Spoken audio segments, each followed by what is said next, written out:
¿Qué tal? Muy buenas. En el video de ahora vamos a hablar sobre diferentes cuentos, cuentos arequipeños, si mal no me equivoco. Lo cual realmente vamos a estar hablando de ellos de manera muy general. Es un análisis, lo que les voy a estar comentando de diferentes cuentos, que es un compendio, más o menos podría ser un conjunto de cuentos, el cual está en un PDF que todos debemos tener, o que también en su defecto se los puedo dejar en la descripción para que los lean por sí mismos. Realmente no voy a tocar todos los cuentos bueno, no voy a dar un análisis o un comentario general de los cuentos reales de los cuentos que están dentro de eso, porque no puedo hacer un video muy extenso para esto, así que voy a tratar de tocar la mayoría de cuentos, o los cuentos más interesantes a mi gusto, sinceramente, para que este video no dure más de 10 minutos. Estos son cuentos arequipeños, así que vamos a empezar rápido. Al final de todo esto voy a dar un breve mensaje, o bueno, un comentario pequeño sobre por qué es importante conocer la literatura peruana en general, o sea, específicamente la peruana.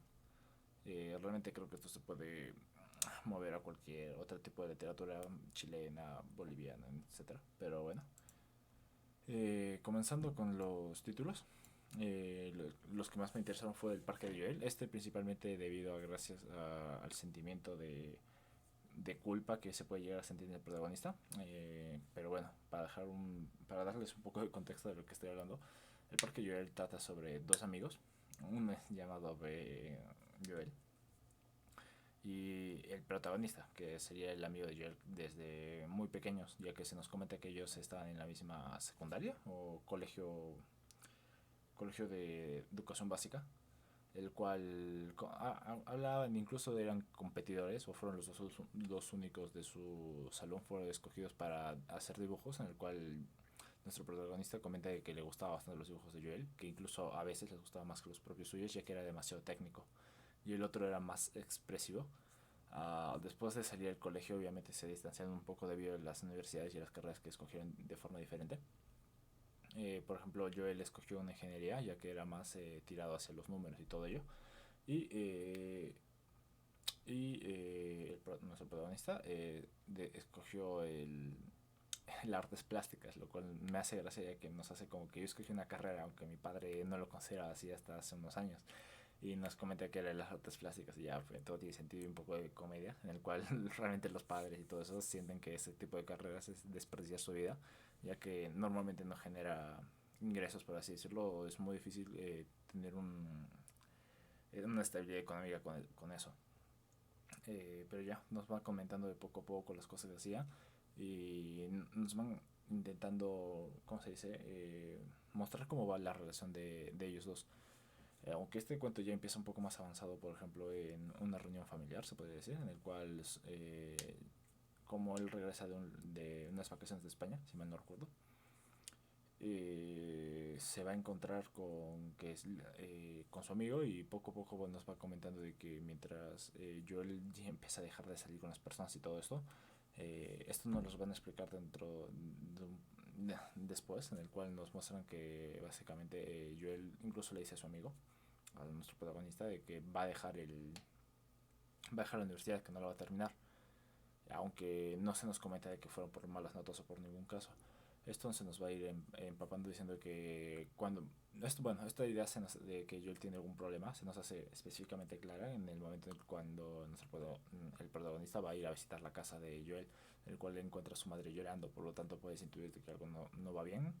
Y cuando vas a su cuarto, ya nos confirma de que Joel tiene un problema neurológico, por lo que tengo entendido yo. Normalmente nunca menciona la enfermedad exacta, pero dice que llega a tener embolias bastante seguidas, y por lo tanto empieza a ser más, parece que tiene un poco de amnesia, se puede decir, que provocado por las embolias o por el daño neuronal, y que ya empieza a olvidar las personas. Por lo tanto, yo creo que puede ser similar al Alzheimer, o una amnesia provocada ya directamente por el daño cerebral que se tiene permanente. Aquí se nos van a pintar bastante que el protagonista es muy importante para Joel, ya que es una de las pocas personas que recuerda, y que su madre tiene bastante, bueno, le trae bastante felicidad que su hijo se comporte de manera normal, entre comillas, entre muchas comillas, cuando viene su amigo. Esto va a terminar siendo algo muy importante, ya que cuando bueno, el final del cuento termina en cuando nuestro protagonista le quiere dar un libro que había pensado en él para que se lo leyera y quizás se podría recordar después de un tiempo. Eh, Al llegar a su casa se va a dar cuenta de que hay personas negras. Esta parte es para mí, o sea, y quitando todas las risas, es la más bonita y la más interesante de todas, ya que aparte de que es un desenlace que es, aunque es obvio el desenlace porque normalmente quizás estamos muy acostumbrados actualmente en el medio del entretenimiento, el ver básicamente, no, mira, sí, se curó el poder de la amistad, qué bonito, bonitas historias, historias felices. Este tipo de historias tristes realmente también son bastante buenas, también depende de quién las haga. Ya que nos empieza a como poner en el lugar del amigo Joel, del protagonista, y nos hace sentir, digamos, esos momentos en los cuales hemos perdido gente bastante cercana y bastante importante para nosotros, en el cual realmente no podemos procesar, ya que es como que no hemos, ni siquiera se nos ha pasado la idea de la cabeza de que esa persona va a morir irremediablemente lo que hagamos, y más que nada estamos intentando desligarnos de ellos, intentar estar el mayor tiempo posible con esos o crear bonitos recuerdos y evitar tocar temas tales delicados como el tiempo de vida, el estado de salud que se llega a tener. Aquí nos comentan que Joel muere de una embolia el día anterior y que lo llamaron a él. Y como él estaba de viaje o no estaba disponible, no contesta. Por lo tanto, el título de El Parque de Joel se nos hace muy presente, ya que se nos menciona dos veces, dos momentos bastante importantes que tenían. El más importante es últimamente el último en el que él se va a un parque al frente de la casa de Joel, creo, y como las nubes ya estaban negras, eh, realmente la última parte sí es bastante artística, podría decir, ya que nos retrata bastante un cuadro. Se podría hacer un cuadro bastante sencillo con la descripción que es, pero se nos pinta de que la situación es bastante oscura y negra, por lo tanto usa recursos literarios como que pintar de que conforme va avanzando la casa de Joel, nos dice que las nubes van volviéndose más y más negras, teniendo en cuenta que eso simboliza un problema realmente, una desgracia por así decirlo. Y el final termina siendo esperando al protagonista esperando en una banca en el parque de Joel, en el cual solo le queda esperar la lluvia. El otro cuento es El rinoceronte de la ciudad. Esto realmente es bastante interesante, ya que usa formas como, o sea, al inicio dije un rinoceronte de la ciudad, o sea, normal. Y yo dije, nos van a pintar animales humanizados, lo cual es tranquilamente.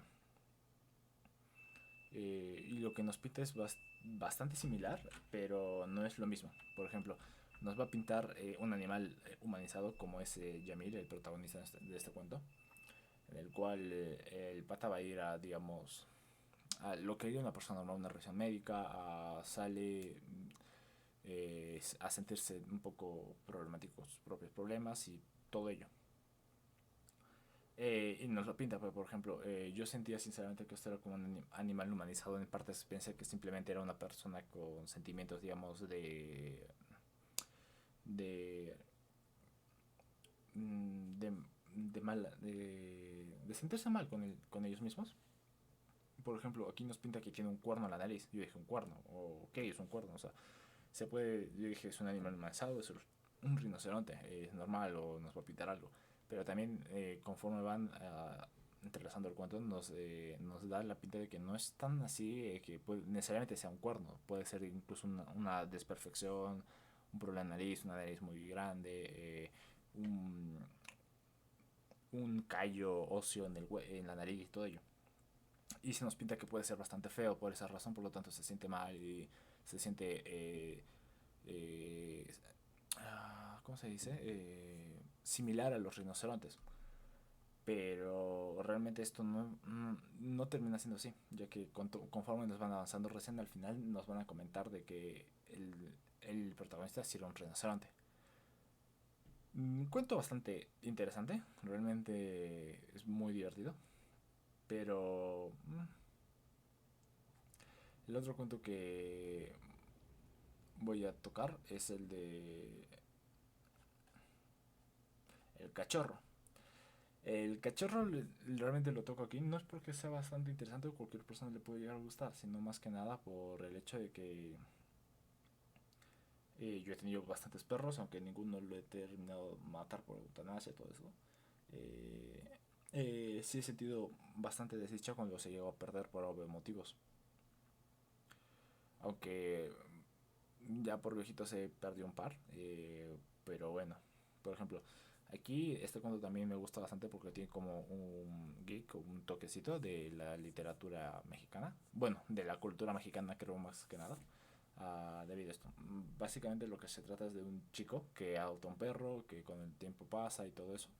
El perro va poniéndose mal, empieza a tener problemas para caminar, para comer, para moverse, para salir, para etcétera. Y se toca el tema de la eutanasia, en el cual habla de la gente. O sea, el tema de la eutanasia es un tema muy severo, especialmente en este tipo de casos en los cuales los familiares, entre comillas, tienen que tomar la decisión, ya que el paciente o está imposibilitado o no puede dar su opinión sobre esto. En el cual la gente habla de muy lengua floja, por así decirlo, de que, mire, está sufriendo, no le gusta vivir así, por lo tanto, mátalo. Pero realmente hay muy poca gente que realmente entiende que la vida sin sufrimiento no es vida. Por ejemplo, no, que la vida con sufrimiento no es vida. Cuando realmente la vida se basa en eso, en sufrir y que los momentos bonitos se vean eso. Por lo tanto, la gente trata de luchar para sobrevivir. Es un instinto que tenemos por defecto, por genética. Es un instinto genético, biológico, natural que tenemos de sobrevivir incluso estando en tal punto. Pero también se trata de que a veces es el sentido humanitario de la persona, de que digamos alguien está con una enfermedad mortal que no se puede sobrevivir, entonces aunque sea difícil tomar la decisión, es la correcta, por así decirlo, es más ético hacer ello. Pero lo más interesante es lo último, en el cual la frase, que la voy a leer aquí. Esta es una frase que, digamos, después de que al perro lo mata, bueno, le hacen la eutanasia, lo llevan a su casa. Y el niño, el dueño del perro, el chiquito lo quiere enterrar atrás. Su padre completamente de desacuerdo. Le dice, no, que mi casa nunca, en tu puta vida vas a creer que mi casa es un cementerio huevón de mierda. O algo así le dice. Le dice, no, no puede ser un cementerio directamente. Eh, pero el niño se pone firme y dice, es un deseo. Y especialmente con el mensaje que le ponen a la lápida del perro. Lo cual el padre termina aceptando y termina entendiendo más o menos. Por lo tanto, sí, se nos nota que el padre incluso también está interesado en ello. Al final terminan poniendo la lápida, pero por ejemplo, aquí este es lo bonito, ahí lo voy a leer. Dice, algo es muy probable que no ocurra. Ya, papá no tocó la lápida, incluso a veces le pone una rosa. Quizás se entiende que más que un deseo es una esperanza, una frase que devela mi porvenir. Algo es muy probable que no ocurra. Dicen que en el otro mundo nuestras mascotas nos ayudan a cruzar un gran río y yo no sé nadar. Esto es una clara referencia a la cultura mexicana, en el cual, azteca creo que era, en el que los perros que tú cuidabas o que eras bueno te ayudaban a cruzar el Mexicloacán, algo así, que era el primer paso para llegar a convertirte uno con el universo, es la creencia mexicana antigua. Pero ya, continúa, dice, pero tal vez en ese rincón impenetrable de mis sueños más puros se dará. Y nos dice que tiene descripción la lápida, que es un espérame. Lo cual si lo tocas de un poco turbio, digamos, a tu perro, ponerle muerto, es ponerle espérame, es realmente un poco curioso.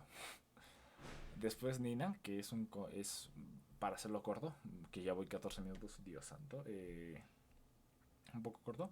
Trata de una chica que canta, que tiene su enamorado, que funciona un enamorado manager y como toda cosa termina saliendo mal.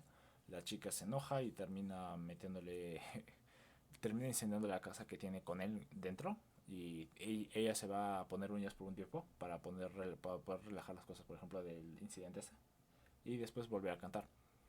Eh, mm, Después de ese sigue el cuento de que lo voy a dejar, la pichanga, que realmente trata de una persona que va a diferentes lugares y empieza a retratar gente. Realmente se queda sorprendido por, digamos, una jovencita media con toques ¿cómo se llama? Indígenas, y los chicos que estaban en la misma pichanga intentaron retratarlos. Mm, lo estoy tomando más que nada porque yo creo que es otro texto de otra persona, no me parece muy interesante, pero ya. El último texto que voy a tratar, bueno, son dos, las cosas que dices en cualquier parte, y los halcones negros. Para empezar, los halcones negros realmente no me gustó, pero me gustó más que el anterior al caso Somacheros, así que lo he tomado en cuenta. Y también para llenar, quizás no lo llegue a tocar porque son 15 minutos y no quiero extender mucho el video. Bueno, en las cosas que se dicen me parece bastante gracioso todo el tema del cual nunca se menciona lo que supuestamente habían dicho, pero todos nosotros lo interpretamos. Bueno, esto deja interpretación del lector, que la peor babosada que hayas podido decir es lo que se ha dicho. Tal puede ser un crimen de odio, o una tontería, una calumnia, etcétera. El cual se arma en las tranvías antiguas de Arequipa, porque se menciona Yanaguara, supongo que es Arequipa. Así que esto ah, eh, es un tipo en un tranvía que básicamente está tranquilo y a nada alguien le dice, ¿qué mierda me has dicho? A ver, repítelo si tiene los huevos o algo así. Y empieza a armarse la bola desde ahí. Y entonces poco a poco van armando y va llegándose el quilombo. La gente empieza a amontonarse para decir, ¿qué ha dicho? ¿Qué ha dicho? Nadie sabe qué ha dicho exactamente, pero todos presuponen, incluso el lector, que es una babosada entera. O sea, que realmente es algo que sí se amerita que todos estén ahí. Esto llega a un punto hasta que la policía llega y la policía lo inculpa de decir algo que nadie ha dicho y nunca se ha mencionado, pero que lo toman como un crimen que tiene 10 años de pena o incluso más, quizás salió por buena conducta, quién sabe. Y nos menciona esto: y aquí me tienes. Por eso no pude llegar a tiempo para ir a la playa del domingo por la mañana, para casarnos el lunes como tú querías. Han sido 10 años de cárcel, pero te amo mucho más que aquel día. La chica le menciona, no digas nada, bésame. Esto es más que nada una comedia, bastante interesante a mi gusto. Y ya, creo que no voy a poder tocar los halcones negros, ya que vamos realmente muy altos, ya casi son 20. Ya, para generalizar, ¿por qué creo yo que la literatura peruana se debería leer? Realmente no es la literatura. O bueno, conocer la literatura peruana. Realmente la literatura yo siento que funciona como algo más ameno que un libro de historia, para conocer una cultura, para todo ello, en el cual te puedes incluso tocar cosas más, bueno, prestar más atención a ciertos aspectos de la vida. Por ejemplo, en esta literatura peruana que hemos sentido, hemos visto un aspecto de una cultura mexicana que no tiene que ver con la arequipeña o peruana, pero aún así está presente. Por lo tanto, puedes entender que en las personas ya desde tiempos, yo que sé, cuando se escribió esto en 70, en el 80 o incluso en el 2000, ya existen influencias de otras culturas. Por lo tanto, puedes ver el avance de estas mismas. Por ejemplo, la literatura de los 50 es diferente a los 70 y es diferente a los 90 y es diferente a la de 2000, 2010, etcétera. Puedes ver el avance de todas las personas, te puedes inculcar a ti mismo sí, ¿cómo se llama? La gracia de culturalizarte, entre comillas. La literatura para mí siempre ha sido mero entretenimiento. Realmente es la gente que goza de hacer esto. No tiene más significado que el de satisfacernos a nosotros mismos. Eh, pero realmente llega a tener sus valores útiles como cualquier otro de entretenimiento, que puede llegar a ser un entretenimiento cultural y nos ayuda a educarnos a nosotros mismos. Eh, la, la literatura peruana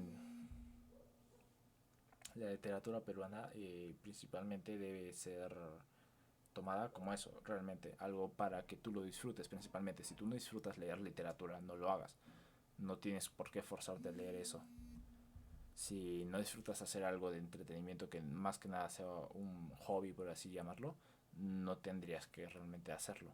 Pero si llegas a disfrutar la literatura, la literatura en general, intentar especializarte en, digamos, no especializarte, sino leer aquellos escritos de ciertos países, es bastante bonito, ya que te puedes identificar tales cosas como aspectos de la vida, aspectos psicológicos, aspectos de las personas. Por ejemplo, la lectura de los cachorros de los perros, podrías leerla aquí, que es literatura peruana, se considera como literatura peruana, y también podrías leerla en Alemania y posiblemente las personas llegan a sentir lo mismo, porque realmente estas cosas son más que nada experiencias de la vida de la persona y las personas tienen experiencias bastante similares en su vida, unas más exageradas que otras, lo cual eso ya depende del autor si lo quiere exagerar o no, pero nos ayuda a compartir algo realmente, compartir historias, compartir anhelos, etcétera, o transmitir ello. Bueno, eso sería todo. Gracias.